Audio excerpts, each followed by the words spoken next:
కాకినాడ జిల్లా వేట్లపాలెంలోని Suryasri fire works లో జరిగిన విస్ఫోటనంలో 21 మంది మృతి చెందారు.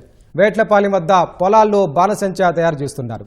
అడబాల వీరబాబు కుటుంబ సభ్యులు 1.5 ఎకరం పొలాన్ని చదును చేసి బాణసంచా తయారీ కేంద్రం నిర్వహిస్తున్నారు.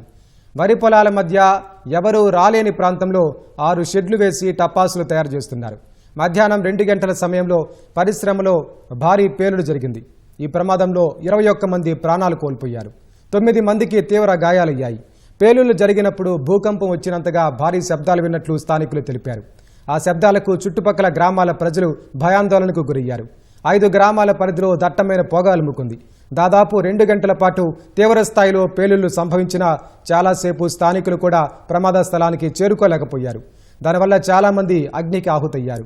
పేలుడు తీవ్రతకు శరీర భాగాలు చెల్లాచెదురుగా పడ్డాయి. కొన్ని మృతదేహాలు పూర్తిగా కాలిపోయాయి. 6 షెడ్లు నామరూపాలు లేకుండా పోయాయి.